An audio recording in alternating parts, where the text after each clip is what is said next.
आप देख रहे हैं इंडिया टाउन न्यूज, भारत की बात। नमस्कार, स्वागत है आपका इंडिया टाउन न्यूज में। मैं हूं आपके साथ संजना कुशवाहा। रायपुर में कांग्रेस पार्टी ने किसान जवान संविधान जनसभा का आयोजन किया, जहां इस जनसभा में एक तरफ कांग्रेस ने अपनी ताकत दिखाने की कोशिश की, तो वहीं दूसरी तरफ पार्टी के अंदर गुटबाजी और अनुशासनहीनता भी खुलकर सामने आ गई। आपको बता दें, जनसभा में कार्यकर्ताओं का जोश भी दिखा, नेताओं का गुस्सा भी दिखा और अंदर ही अंदर चल रही खींचतान भी दिखी। तो आइए आपको बताते हैं कि इस जनसभा में क्या कुछ हुआ। अखिल भारतीय कांग्रेस कमेटी के हमारे माननीय अध्यक्ष, प्लीज प्लीज प्लीज प्लीज क्या है बेटा, बंद करो।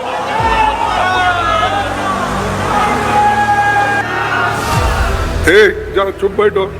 आपका जोश चुनाव में दिखा हो, अब बैठो सब। आपको बता दें, कांग्रेस के राष्ट्रीय अध्यक्ष मल्लिकार्जुन खड़गे 7 जुलाई को रायपुर पहुंचे। रायपुर के साइंस कॉलेज मैदान में जनसभा का आयोजन किया गया। खड़गे के आने से पहले प्रदेश के बड़े नेताओं ने मंच से कार्यकर्ताओं को संबोधित करना शुरू किया। जैसे ही पूर्व मुख्यमंत्री भूपेश बघेल मंच पर पहुंचे, सभा में बैठे कार्यकर्ताओं ने तालियों और सीटियों से उनका जोरदार स्वागत किया। हर तरफ भूपेश बघेल जिंदाबाद के नारे लगने लगे। इसके बाद जब पूर्व उप मुख्यमंत्री टीएस सिंहदेव मंच पर पहुंचे, तो उनके समर्थकों ने भी पूरा मैदान टीएस बाबा जिंदाबाद के नारों से गुंजा दिया।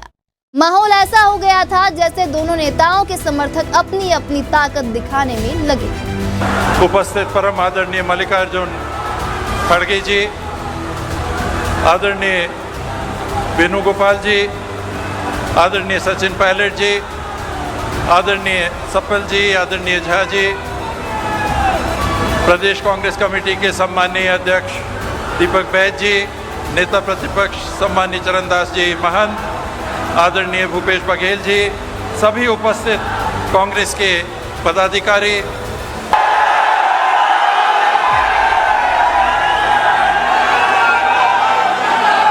अखिल भारतीय कांग्रेस कमेटी के राष्ट्रीय अध्यक्ष आदरणीय मल्लिकार्जुन खड़गे जी, हमारे संगठन के जनरल सेक्रेटरी ऑर्गेनाइजेशन आदरणीय वेणुगोपाल जी, राष्ट्रीय महासचिव और छत्तीसगढ़ के प्रभारी आदरणीय सचिन पायलट जी, तीनों हमारे राष्ट्रीय सचिवगण, हमारे छत्तीसगढ़ के भी 3 राष्ट्रीय सचिव उपस्थित हैं, उनका भी स्वागत करता हूं। इस दौरान कांग्रेस के प्रदेश अध्यक्ष दीपक बैज जब मंच पर आए तो उनके लिए उतना जोश नहीं दिखा। जनसभा में सबसे ज्यादा हंगामा उस समय हुआ जब नेता प्रतिपक्ष चरणदास महंत मंच पर बोलने पहुंचे। जैसे ही उन्होंने भाषण शुरू किया, नीचे से कार्यकर्ताओं ने जोर जोर से नारेबाजी शुरू कर दी। महंत नाराज हो गए। उन्होंने कार्यकर्ताओं को चुप रहने को कहा, लेकिन कार्यकर्ता मानने को तैयार नहीं। कार्यकर्ताओं के हाथ में पूर्व महापौर एजाज ढेबर के झंडे भी थे। बताया जा रहा है कि नारेबाजी करने वाले एजाज ढेबर के समर्थक स्थिति को संभालने के लिए कांग्रेस के प्रदेश अध्यक्ष दीपक बैज और सह प्रभारी विजय जांगड़ खुद मंच से उठकर कार्यकर्ताओं को शांत करने पहुंचे, लेकिन नारेबाजी लगातार चलती रही। जनसभा में जिस तरह से कार्यकर्ताओं ने अपने नेताओं के पक्ष में गुट बनाकर नारे लगाए, वह कांग्रेस की अंदरूनी खींचतान को भी उजागर करता है।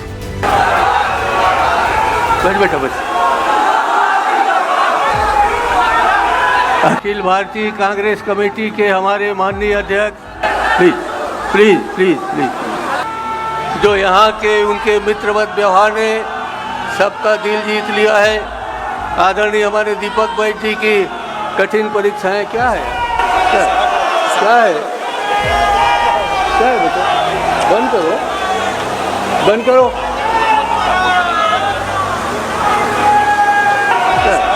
क्या है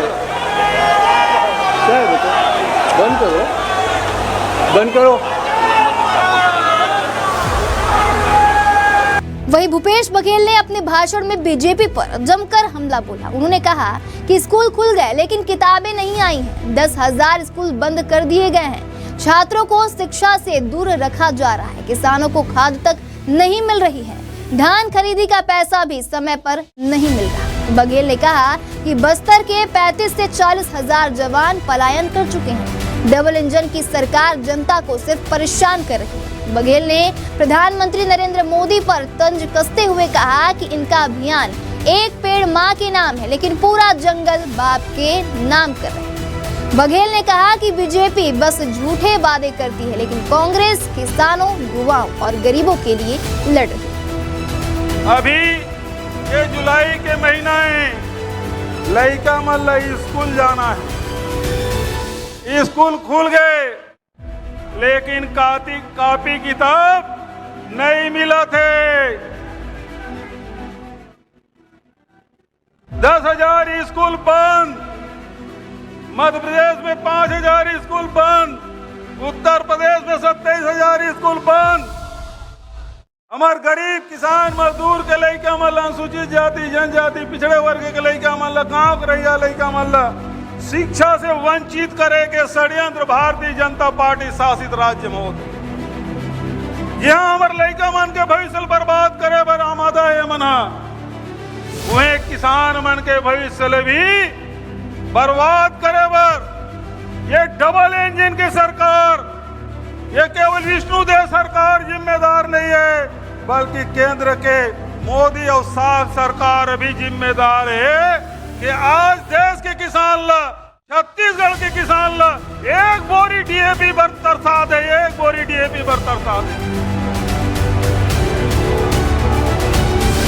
प्रधानमंत्री दुनिया घूमा थे, लेकिन विदेश से जन खातू आना है, डीएपी उपलब्ध नहीं करा सकते।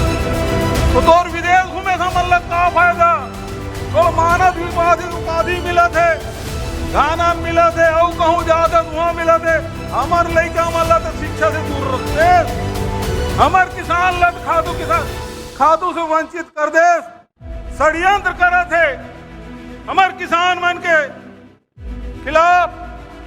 किसान उत्पादन मत कर सका है, 21 क्विंटल के तो नारा दे दे, अगले साल किसान के धान 21 क्विंटल नहीं हुए। बराबर सोसाइटी में खातू नहीं है, नकली खाद खरीदे पर बाध्य है। 1900 रुपया में बोरी मिला थे, पहले 50 किलो बोरी रही से, फिर 45 किलो कर दी, सब 40 किलो बोरी। एक तरफ किसान ला बर्बाद, एक तरफ हमारे लड़का मन के भविष्य बर्बाद। बस्तर में 35 से 40 हजार नक्सली मन के नाम से वहां के नौजवान युवक युवती मन प्रदेश छोड़े बर्बाद हो गए। खड़गे जी, मैं आप लोग बताना चाहता हूं, जनाब कानून बनाए रहे, एक तहत फॉरेस्ट राइट एक्ट के तहत पट्टा दे के व्यवस्था से, ये जन तमनार के बाद है, ये तमनार के बाद है, वहाँ के किसान मल्ला गांव वाला मतलब 75 एकड़ सामुदायिक दावा के पट्टा देगिरी से आप जिन पट्टा दे तीनों काटे काम कर दे, कोई कायदे कानून नहीं है। एकड़ मन के नारा कहा है जाना था, एक पेड़ माँ के नाम, कहा है एक पेड़ माँ के नाम, और पूरा जंगल सुनाई नहीं दे, पूरा जंगल, और जोर से बोलो पूरा जंगल, पूरा जंगल होकर नाम से कर दे, चाहे बस्तर हो चाहे वो सरगुजा हो, पूरा जंगल हेमंत अडानी के नाम कर दे। तो वहीं मंच से मल्लिकार्जुन खड़गे ने भी कार्यकर्ताओं को एकजुट रहने की सलाह दी। जब कार्यकर्ता सभा के दौरान लगातार नारेबाजी कर रहे थे तो खड़गे ने भी गुस्से में मंच से कहा, अभी चुप बैठो, चुनाव में जोश दिखाना।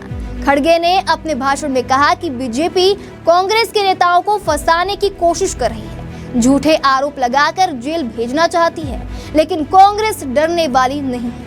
जल, जंगल, जमीन बचाने के लिए हमें एकजुट होकर लड़ना होगा। खड़गे ने यह भी कहा कि प्रधानमंत्री मोदी और अमित शाह छत्तीसगढ़ में विकास देखने नहीं आते, वे सिर्फ कोयला, स्टील और आयरन बेचने आते हैं। खड़गे ने कहा कि कांग्रेस सरकार और कार्यकर्ता बीजेपी की हर साजिश का जवाब मजबूती से देंगे। अगर आप हमको मध्य प्रदेश, छत्तीसगढ़ और 2-3 स्टेट सभी मिलके हमको 20 ही सीट अगर देते तो हम मोदी को गुजरात का रास्ता दिखा देते। तुम जहां से आए हो वहां चले जाओ, लेकिन वैसा हो नहीं सका।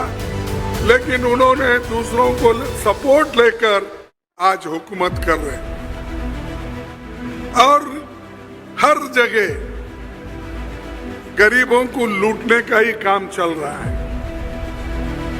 अभी भी कुछ होता है। मेरे को तो ऐसा हुआ जब आप लोगों ने यहाँ पर जब एक बहुत बड़ा अधिवेशन बनाया, उसी दिन यहाँ पर ईडी के छापे गिरे, इनकम टैक्स के ऑफिसर आए और सब हमारे कार्यकर्ताओं को तंग करे और ये हमारे अधिवेशन को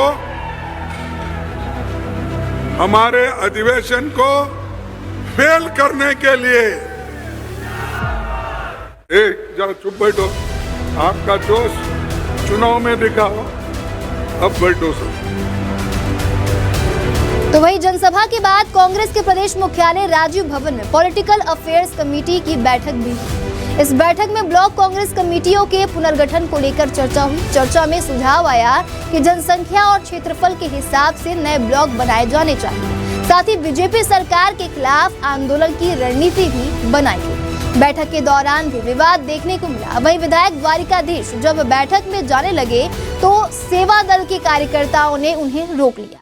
इस पर विधायक भड़क गए। वहीं जिला अध्यक्षों को भी रोका गया, जिससे कांग्रेस भवन में हंगामा हो गया। तो कुल मिलाकर कांग्रेस की किसान जवान संविधान जनसभा में भीड़ भी दिखी, जोश भी दिखा, लेकिन अंदरूनी खींचतान और अनुशासनहीनता भी खुलकर सामने आई। सवाल यह है कि अगर कांग्रेस को बीजेपी से मुकाबला करना है तो क्या पहले उन्हें अपने घर को सही करना होगा? क्या कार्यकर्ताओं में यह जोश चुनाव तक एकजुटता में बदल पाएगा? ये तो आने वाला अब वक्त ही बताएगा। फिलहाल कांग्रेस ने शक्ति प्रदर्शन कर सियासी माहौल जरूर गर्म कर दिया। अब आगे क्या होगा और क्या नहीं होगा, ये तो आने वाला वक्त बताएगा। हम आपको सारी अपडेट देते रहेंगे। देखते रहिए इंडिया टाउन न्यूज, भारत की बात।